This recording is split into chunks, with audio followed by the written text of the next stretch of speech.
voy a usar el micrófono porque es un rollo con este auriculares. Creo que se me oye bien, ¿verdad? Pues nada, va a ser una continuación de la clase anterior. Hablamos de aspectos generales del dolor de espalda, hablamos de por qué duele la espalda, hablamos un poco de anatomía y biomecánica, de cómo las distintas posturas influyen en nuestra columna. ¿Sí? Lo que tuvimos al final en las tres posturas clásicas de la posición de acostados, la posición de bipedestación, de pie, y la posición de sentados.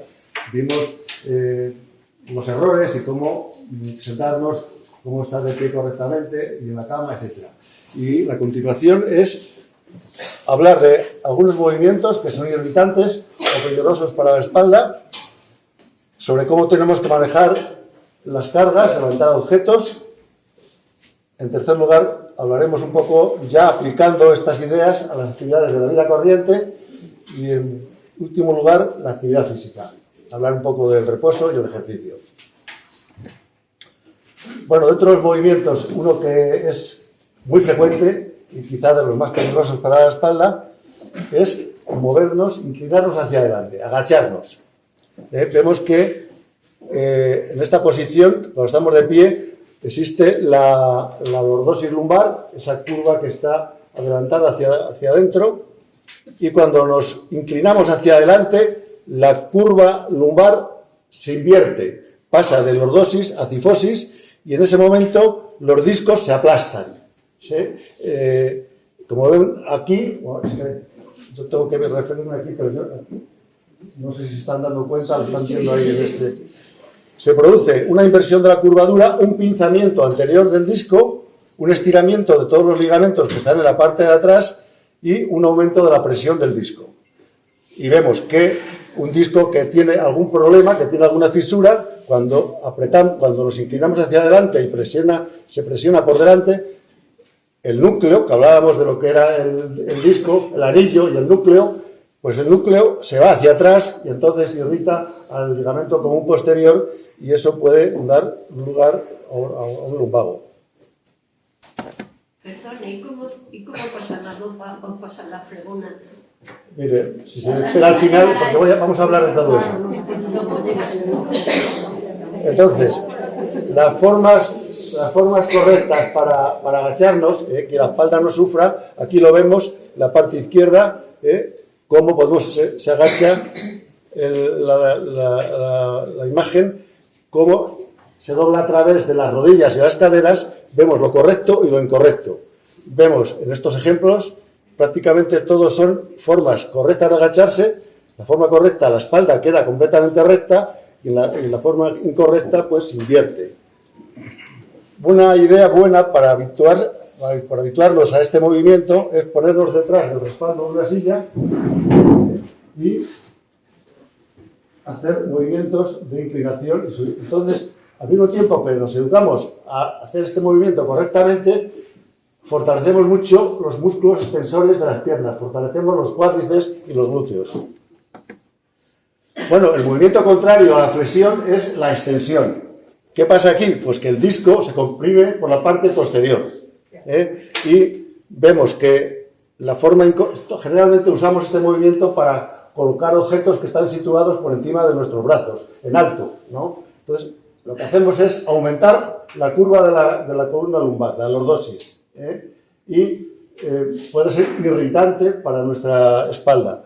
Lo adecuado es tener algún taburete para que no tengamos que hacer este movimiento tan excesivo para atrás o una escalerita de estas domiciliarias.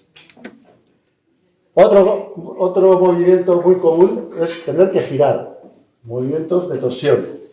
Esto hemos dicho que también dijimos el otro día cuando hablábamos de las causas que era irritante porque el disco que tiene el anillo y el núcleo, las fibras del anillo están entrecruzadas como las copas de cebolla, pero cuando nosotros hacemos este movimiento de giro, se ponen todas paralelas y cuando hacemos una presión, entonces ya está más débil el anillo fibroso para que el núcleo se salga por su sitio. Entonces, ¿cómo se debe de hacer el movimiento de giro? Pues en vez de hacerlo con los pies estáticos, sin moverlos, es a través de las piernas. No hacerlo con los pies fijos en el suelo. Bueno, generalmente estos movimientos de flexión los podemos combinar varios, con giro y carga. Lo peor que podemos hacer para nuestra columna es sumar flexión más rotación más carga. Este movimiento de flexionar, rotar y cargar, así es como se produce la mayor parte de las hernias de disco y de los lumbagos. Luego ahora hablaremos de las cargas porque veremos que hay todavía más cosas añadidas. Y aquí vamos a hablar ahora de la manipulación de objetos y cargas. Bueno, esto es un problema que la gente que trabaja en el campo de la industria, de trabajos forzados, pues tiene que levantar muchos pesos, pero también en nuestras casas, en nuestra vida común, como por ejemplo aquí, levantar a un niño, cómo se comprime los discos por delante y si hay alguna fisura, se desplaza el núcleo para atrás y cómo se irrita el ligamento y produce los cuadros de dolor.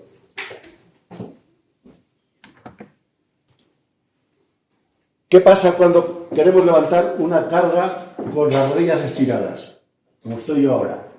Pues que nuestros músculos que unen la zona dorsal con la lumbar se tensan muchísimo, tienen que hacer un gran esfuerzo y someten a las vértebras y por supuesto a los discos que están entre vértebra y vértebra lo que llamamos el principio del cascanueces. Los aprietan muchísimo y así es como da lugar a los desgarros del disco.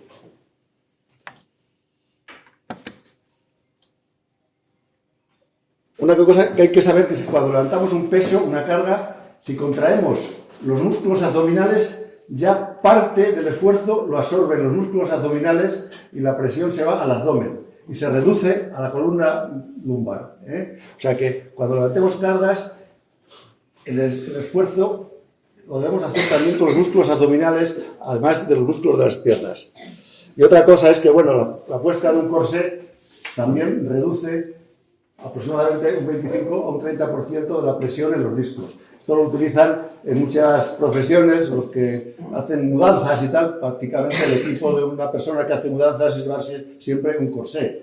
Pero también nosotros podemos usarlo puntualmente para determinadas actividades, como veremos más tarde. Entonces, la técnica para levantar un objeto del suelo, una carga, es que esté de frente de nosotros, como se ve aquí en la figura.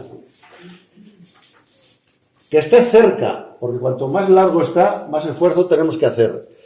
Hacer una flexión de las tres articulaciones de las piernas, caderas, rodillas y tobillos, que la columna quede recta, no inclinar ni girar el tronco, contraer los músculos abdominales que ya hemos dicho, y es mejor empujar una carga si tenemos que moverla que arrastrar, lo veremos más tarde. La distancia es muy importante. Cuando nosotros tenemos que levantar un objeto, que esté pegado lo más posible al cuerpo. Cuanto más distante, el brazo de palanca tiene que hacer un esfuerzo mayor. Bueno, aquí ven en estos ejemplos como una persona de 60 kilos le llega a los discos una carga de 80. Está levantando un peso de 10 kilos. Cuando la carga está muy distante, la presión que sufren los discos lumbares puede llegar hasta 200 kilos. Pues estos son ejemplos de la forma correcta de levantar una carga y la incorrecta. Se ve lo incorrecto, como no se debe de hacer, y aquí como se debe de hacer. También son más ejemplos para manejar niños, levantarlos de su sitio, etc. Aquí también pues les pongo un poco que los niños deberían de cargar la cartera de manera simétrica y mejor en la espalda. Las carteras que las llevan que las llevan a través de una mano y tal, pues obliga al niño a estar un poco incurvado para llevar su cartera. Y se habla de el peso máximo no debe pasar entre un 10 y un 15% del peso del cuerpo del niño. Bueno, todos tenemos que manejar cargas en nuestra casa porque tenemos televisiones y objetos y tal, que seamos sensatos y que las cosas que pesen mucho no hacerlas solos, sino que pidamos ayuda, como vemos aquí en el ejemplo.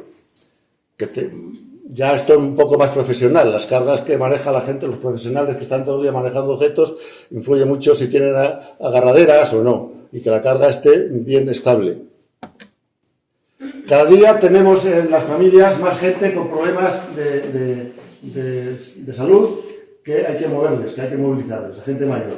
Pues esto, que en los hospitales ya hay grúas para hacer todo esto, veo que cuando en una familia hay una persona que tienen que hacerle el aseo, etcétera, y manejarle muchas veces, sacarle de la cama y tal, pues que existen grúas mecánicas que ayudan a este tema.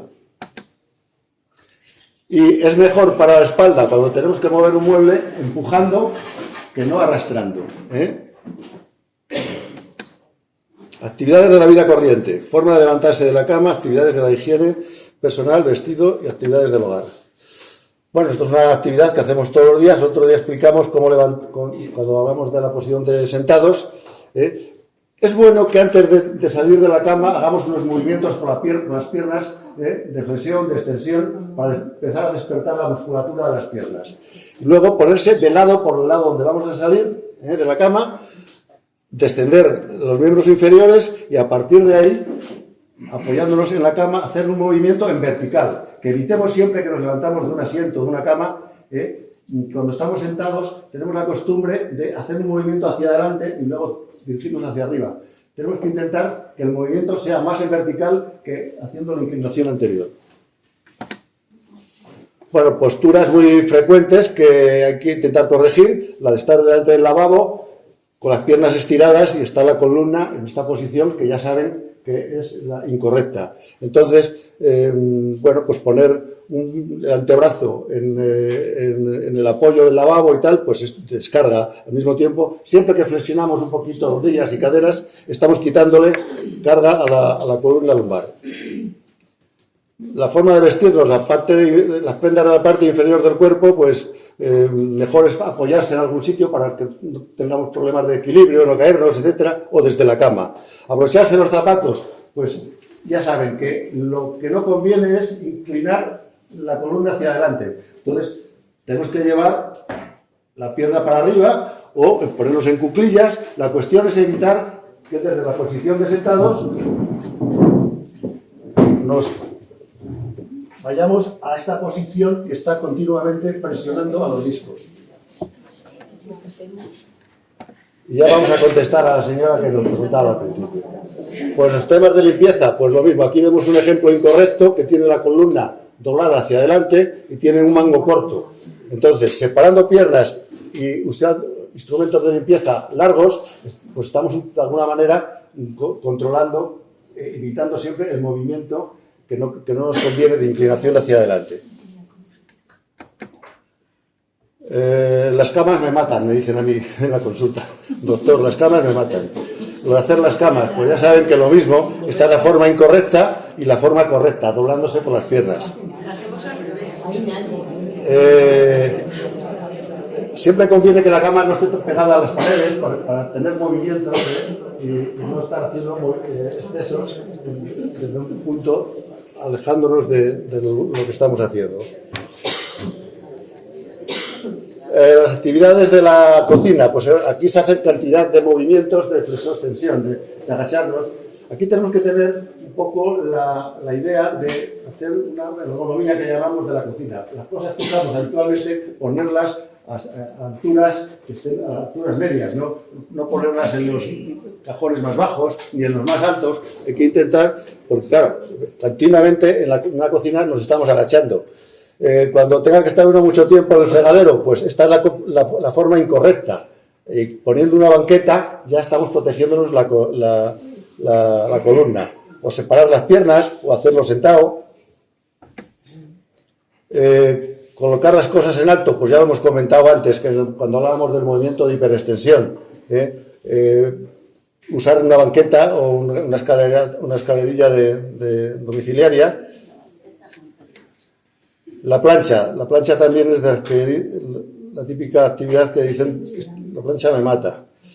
Pues las planchas bajas obliga a estar inclinados hacia adelante, adaptarla a la altura de las caderas, poner alguna banquetita para poner una pierna, luego cambiarla por la otra.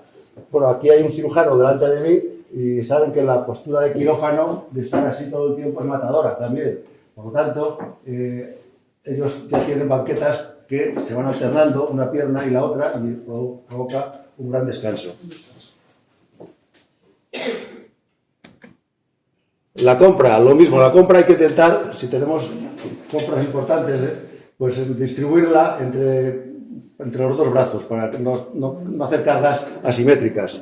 Y bueno, pues también hay que recogerla del suelo muchas veces, hacerlo correctamente, como se ve aquí en la figura.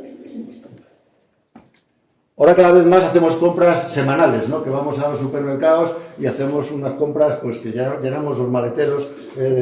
Pues también esto es manejar pesos, pero que tenemos que hacerlo adecuadamente, como hemos dicho, pegarlos lo más posible al cuerpo.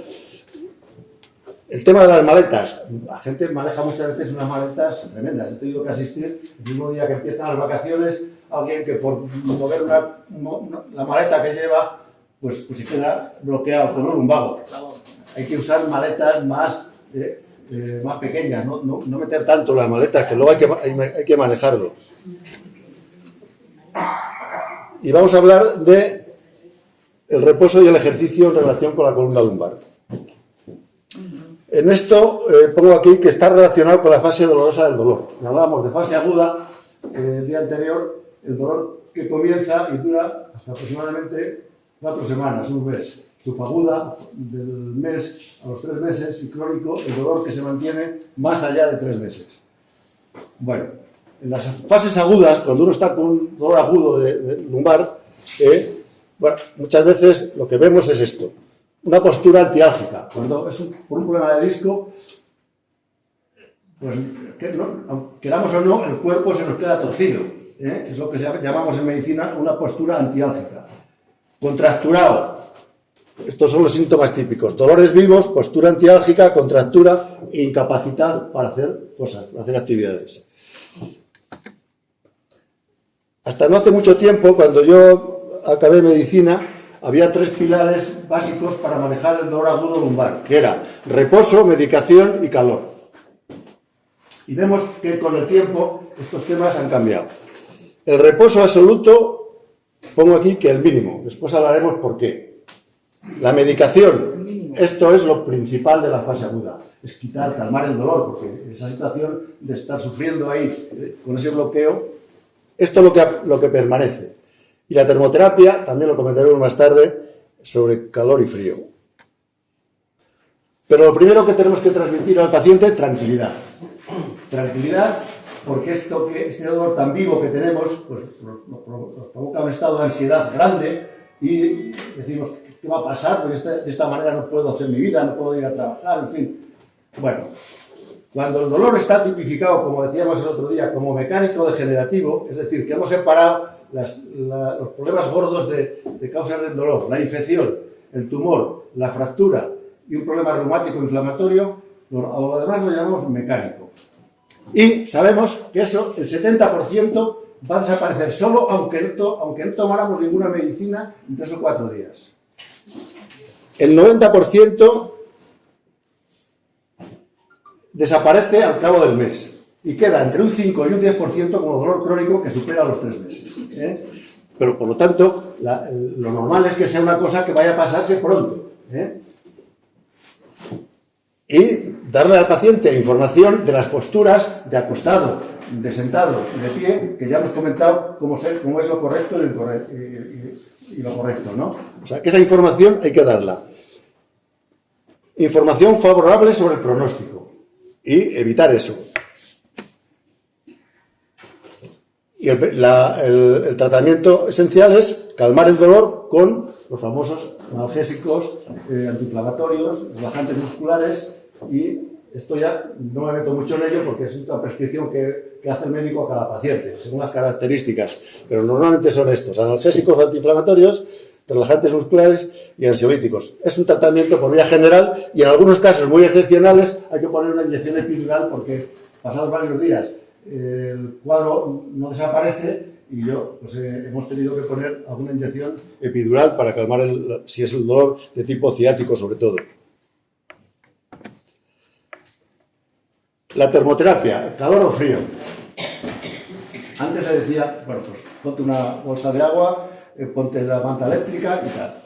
Pues normalmente en los periodos agudos, sobre todo en lesiones periféricas, si es un problema de una rodilla, de un codo, ponemos frío, ¿verdad? Es lo que nos han aconsejado a todos, porque esa inflamación, si ponemos calor, todavía aumenta. Entonces, el frío es... Pero en cambio en la espalda, el foco del dolor está mucho más profundo. Nosotros, aplicar calor con una manta eléctrica o frío con cubos de hielo, es un frío o un calor que no penetra más de 2 centímetros. Y normalmente el disco está de 3 centímetros en adelante. Entonces, algo para la contractura muscular vale. Pues, aquí, lo que llamamos nosotros en nuestros ámbitos, la medicina basada en la evidencia, deja libre al médico y al paciente al que actúe como quiera. Pero las dos cosas son válidas.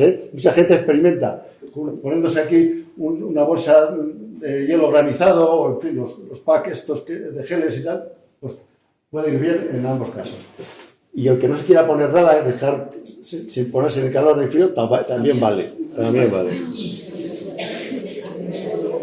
Lo que pasa es que la experiencia mía es que, sobre todo en fases que llamamos subaguda, a partir de las 3 semanas y tal, el calor generalmente va muy bien. La gente me lo cuenta y yo, como soy también un lumático, también lo he probado.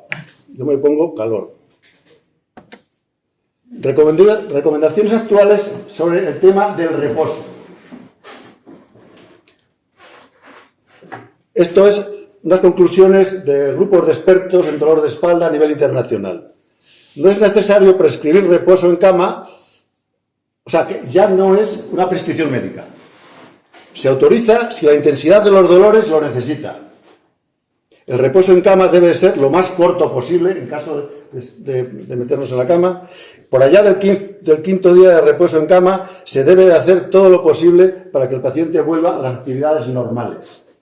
Esto es las conclusiones de varios miles de expertos que hace años ya, pero no se cumple muy bien. Es una recomendación que la gente, como le duele, trata de siempre a sentarse o a quedarse en la cama.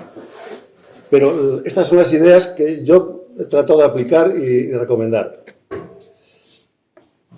Bueno, si hacemos el reposo en cama, decíamos que la postura que tiene, donde los discos tienen la menor presión, es cuando estamos tumbados, y cuando estamos tumbados boca arriba, doblando las caderas y las rodillas. Entonces, las posiciones buenas, hemos dicho, que decíamos que era la de boca arriba y la de lado, fetal, la posición fetal. Y que la posición mala, decíamos que era boca abajo. Pero la verdad es que cuando uno tiene un lumbago y se va a la cama, el cuerpo te dice cómo tienes que ponerte, como mejor te encuentres. Eso es lo que más manda. Levantarse para ir al baño. Conviene no hacer las cosas en la cama pidiendo el orinal, en fin. Hay que levantarse para ir al baño.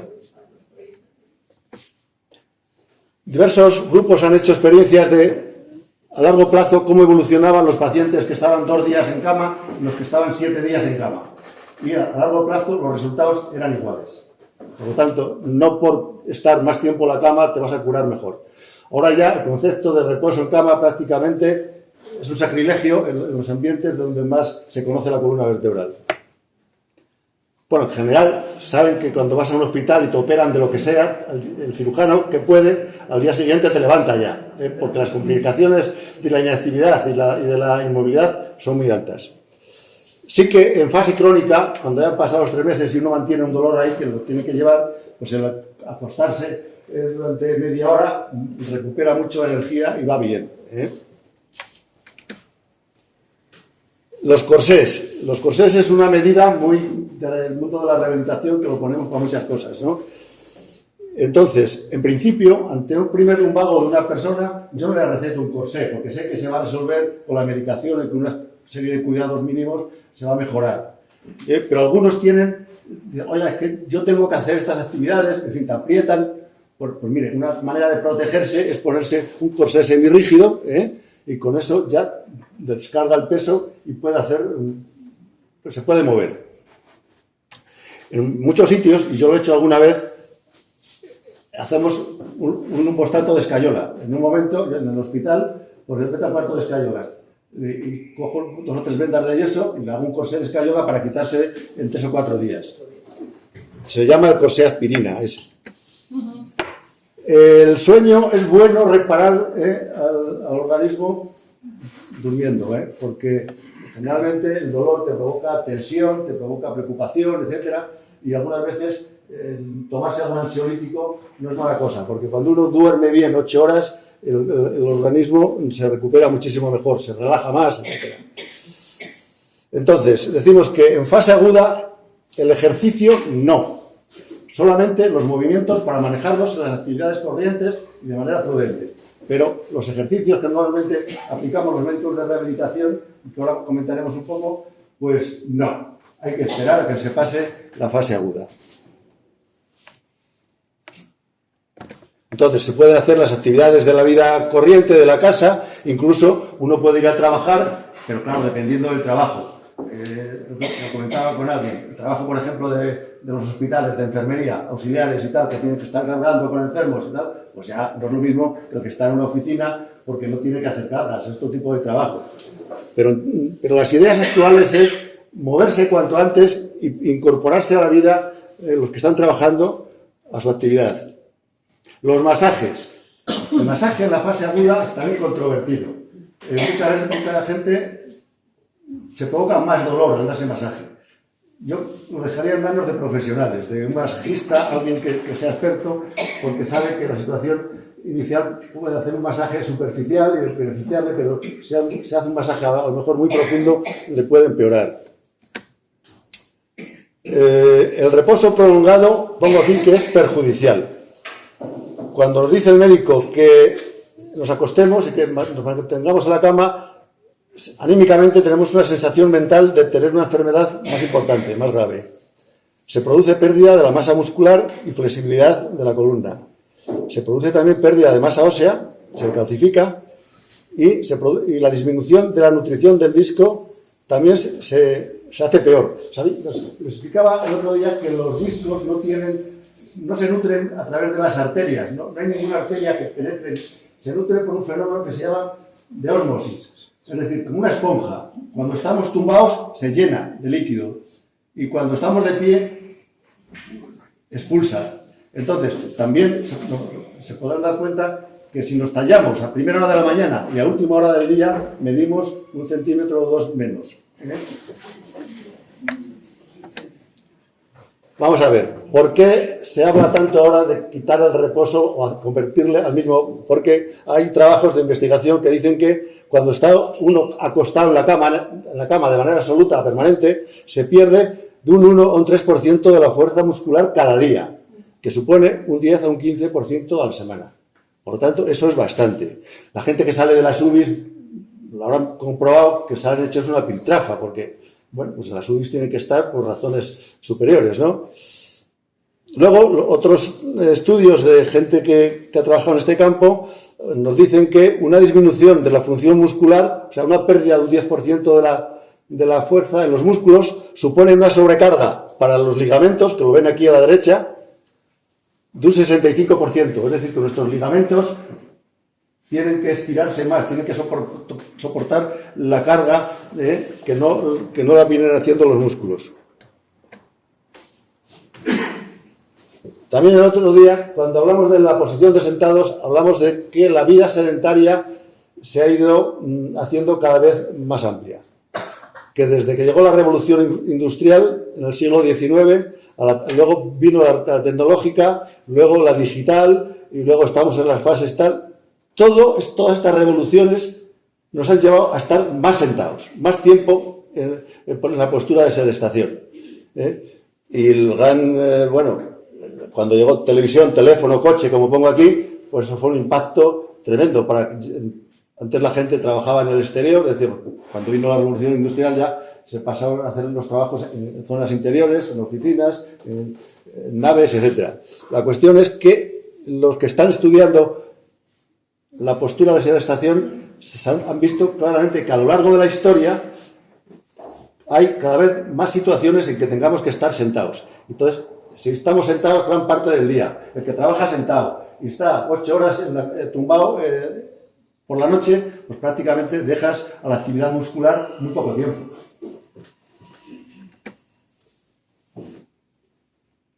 En dolor crónico, que somos muchos los que tenemos dolor crónico, yo tengo dolor crónico, pero yo creo que nunca me he dado de baja para ir a trabajar. Y ya me lo conozco y tal, me tomo mi calmante y tiro para adelante. Pero se han hecho grupos de estudio de los músculos del tronco en aquellas poblaciones de pacientes que tienen lumbalgia crónica y un grupo testigo, ¿no? Que no tiene dolor. Y se ve que aquellos que tienen lumbalgia crónica y no hacen ejercicio tienen un 20% menos de fuerza en sus músculos abdominales que en aquellos que hacen ejercicio. Y los que más pierden son los músculos de atrás, de la espalda, los erectores, los llamados extensores, que son los músculos que les comentaba, que luchan contra la gravedad, porque la gravedad está tirando de nosotros para el suelo, y están... Bueno, pues estos, cuando no se les trabaja, poco a poco, el tejido muscular se va transformando en grasa, ¿eh? Y ahora se ve muy bien en las resonancias magnéticas cómo la gente que tiene unos músculos abdominales por desuso, la cantidad de grasa, que es todo grasa, toda la parte posterior de la espalda, de los músculos. Bueno, otros datos que hay es que la buena preparación física disminuye el número de recaídas. Les decía también el otro día, cuando ha tenido un primer episodio de lumbago, de dolor, ya tiene más posibilidades de un segundo que el que no ha tenido nunca un episodio de dolor. Es un factor de riesgo que llamamos nosotros medicina. Entonces, el número de recaídas en los que tienen mala forma física es un 60% y en los que tienen un buen estado muscular es de un 10%. Entonces, conceptos erróneos. Se ha dicho mucho, reposo en cama hasta sentirte bien. Esto ya es un concepto totalmente desfasado. Tomarlo con calma, descansar una larga temporada, temor a las recaídas por creencias y miedos a no moverse. Si le duele, no lo haga. Esto todo es falso. Esto todo lo tenemos que retirar de nuestra mente. El miedo al movimiento dicen que es uno de los factores que producen más discapacidad. Bien, yo ahora voy a recomendarles una serie de ejercicios que les recomiendo yo, porque hay mucha gente que, bueno, pues lo hace en los gimnasios, en los servicios de fisioterapia, etcétera. Pero hay mucha gente que me dice, recomiéndome unos ejercicios sencillos que me puedan valer para hacerlo yo solo en mi casa. Lógicamente valoro la edad, valoro la salud en general, no solamente... los ejercicios no puedo recomendar a una persona de 30 años lo mismo que una persona de 70, etc. Los antecedentes deportivos. Le pregunto a esa persona cómo ha sido su vida, si ha hecho gimnasia, si ha hecho deporte, etc. Porque una cosa que he visto con mucha frecuencia, me han dicho el médico que vaya a nadar. Mucha gente dice, es que a mí no me gusta nadar, ni sé nadar. Cuando voy se me estropea el pelo. En fin, millones de circunstancias. Entonces, no. O sea, una cosa que no tienes un poco de motivación con ella, la vas a dejar. Con mucha recomendación que te dé el médico, ¿no? Entonces, voy a hablar un poco de gimnasia general. Aprovechar las actividades de la vida corriente. Yo en Madrid les digo, aquí no hay que coger autobús, ni metro, ni nada, pero digo, bájate un poco una estación antes para poder caminar, porque si no, si tienes la casa al lado de la parada del autobús, pues no caminas. Aprovecha para que en la vida diaria, o bajar, por ejemplo, varios pisos de escaleras, puedes bajar perfectamente, y estás haciendo, aprovechar todos los momentos que puedas para moverte. Vamos a hablar de andar, correr y algunos deportes. Bueno, la gimnasia que yo preconizo es que no sea dolorosa, que no acentúe ese dolor que nosotros ya conocemos. Voy a comentar cuáles son los movimientos prohibidos y luego los movimientos esenciales. Ejercicios prohibidos. Cuando estamos de pie, esto que nos han enseñado tanto de pequeños a tocar con los dedos la punta de los pies, esto es totalmente prohibido. ¿Por qué? Ya lo saben por qué. Porque eso está machacando a los discos continuamente. El segundo. Vemos que lo recomiendan en muchos sitios para fortalecer la musculatura abdominal. Y es cierto que tensa los músculos abdominales, pero también fortalece unos músculos que son estos. los flexores de cadera, los psoas. Y ese músculo no nos interesa fortalecer para nada para los que tenemos lumbalgias. Entonces, hay maneras de hacer abdominales. Y este otro movimiento para hacer extensores, excesivamente llevar el tronco hacia atrás. Puede ser irritante para las articulaciones de atrás de las vértebras. Los americanos preconizan mucho el movimiento de hacer bascular la pelvis. Es hacer que borrar esta curva lumbar, llevando las crestas ilíacas hacia atrás y sacando el pubis hacia adelante. De esa manera se borra la pelvis. Se hace desde la posición de tumbado, vemos que queda ahí el hueco de la lordosis y tenemos que hacer un movimiento de abdomen para que nuestra espalda contacte totalmente con el suelo.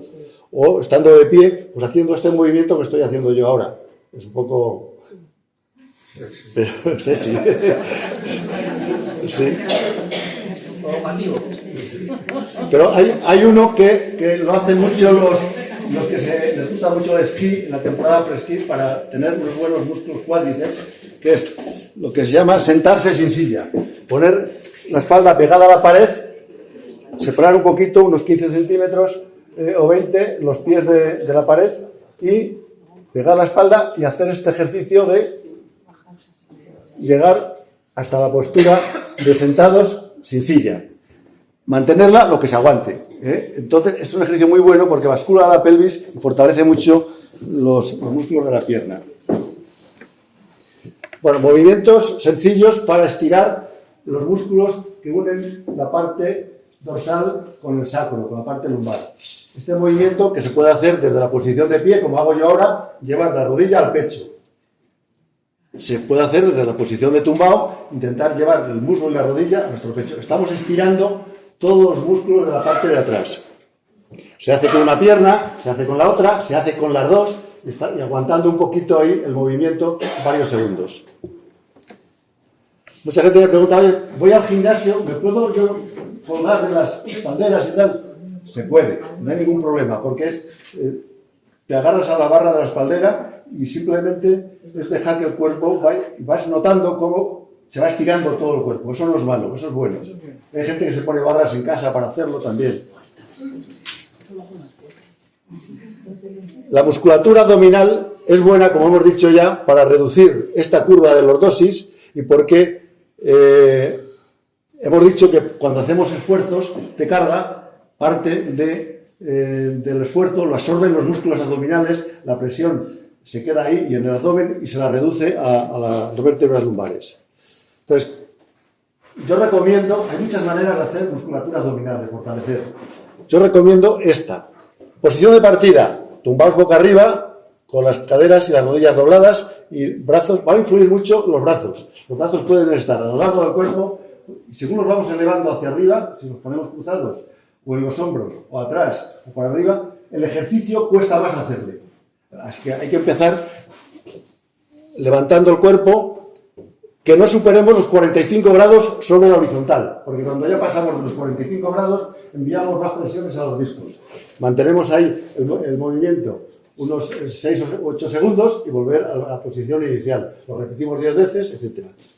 Y unas veces, cuando hacemos el movimiento hacia adelante, si hacemos el gesto de mirar a una rodilla y a la otra, ya hacemos todo el fortalecimiento. No solamente fortalecemos los músculos rectos abdominales, sino que también fortalecemos los oblicuos. Los otros músculos que nos interesa fortalecer, los músculos de la espalda, los extensores. Poniéndonos boca abajo, mejor poner una almohada debajo del abdomen, y el movimiento consiste en elevar los hombros hacia atrás, un poquito. También los brazos van a intervenir en el gesto, en el movimiento. Si están a lo largo del cuerpo, es como más sencillo es, pero si los ponemos en los hombros, cuesta más hacerlo. Si los ponemos detrás de la nuca, cuesta más todavía. El ejercicio es mantenerle unos segundos, hacer una pausa, volver y hacer salvas de unos 10 ejercicios.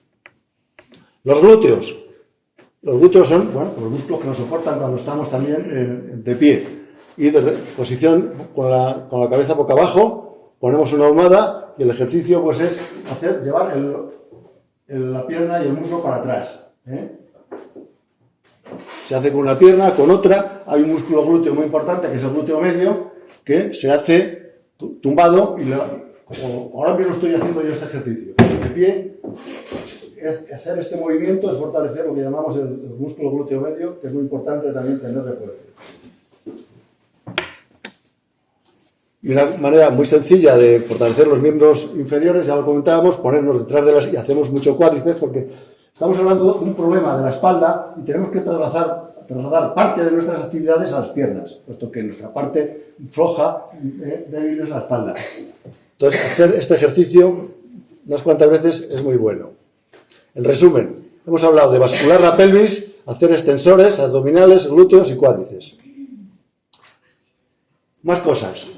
Se puede hacer ejercicio montando bicicleta, actividades corrientes, que puede ser estática, tenerla en nuestra casa, o móvil, salir. Entonces, los nórdicos, esto ha sido de siempre, hemos visto fotografías, cines y tal, que la gente monta mucho en bicicleta y hace mucho ejercicio con la bicicleta.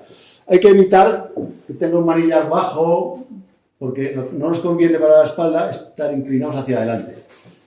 Pero teniendo una bicicleta normal, poniéndose un poquito con la espalda recta, fenomenal.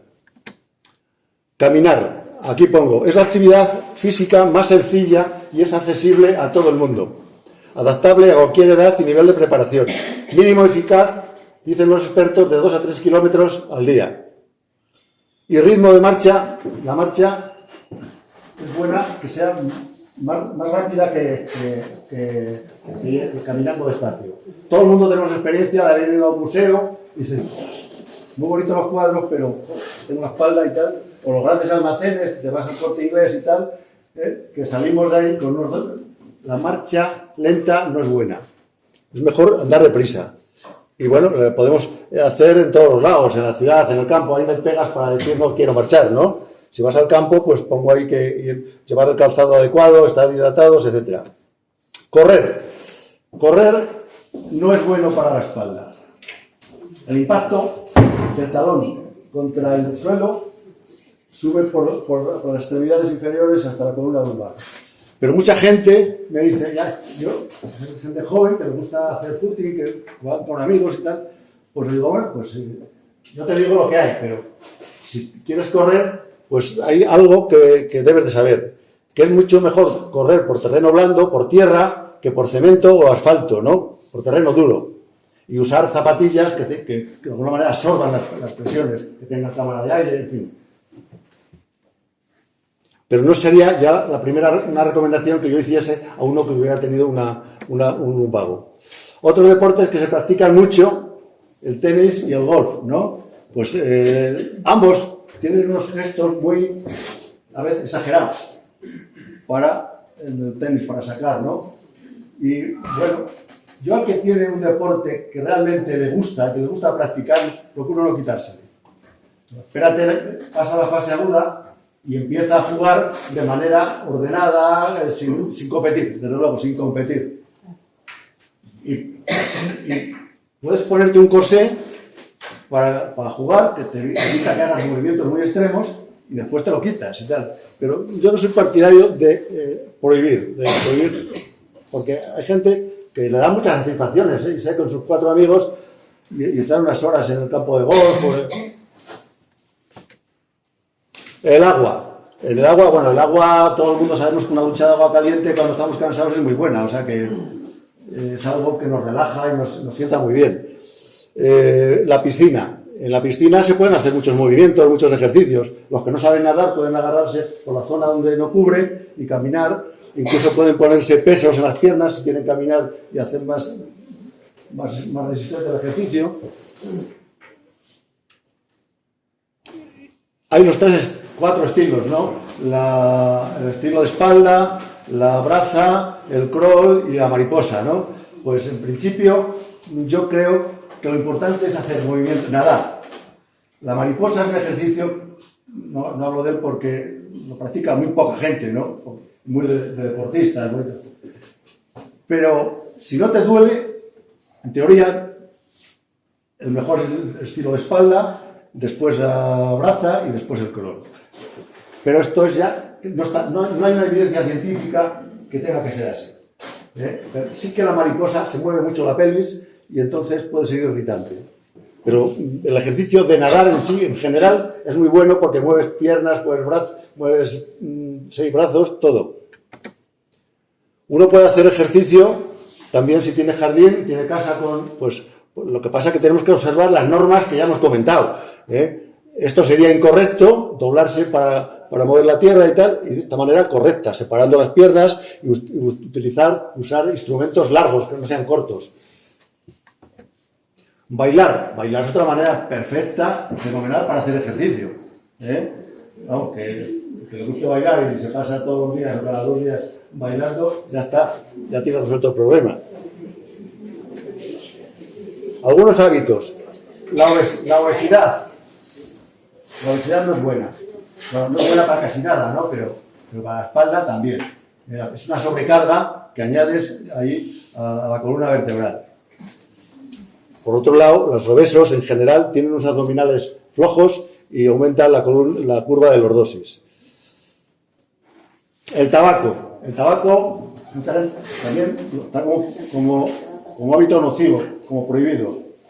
Y mucha gente dice, bueno, ¿qué tiene que ver la espalda con el tabaco? Porque entienden que para los pulmones pues va mal meterse humo, ¿no? Pero para la espalda, bueno, pues las explicaciones que dan los que han estudiado científicamente esto es que nosotros pasa un poco como los cardíacos, ¿no? Nosotros cuando fumamos inhalamos la nicotina que pasa a la sangre, hasta la sangre va por el torrente sanguíneo en el corazón a las coronarias y las constriñe, ¿no?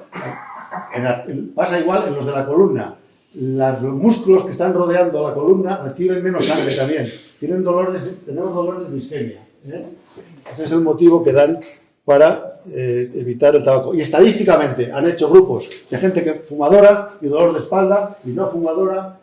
Se ha visto claramente que hay más lumbalgia en los fumadores que los no fumadores.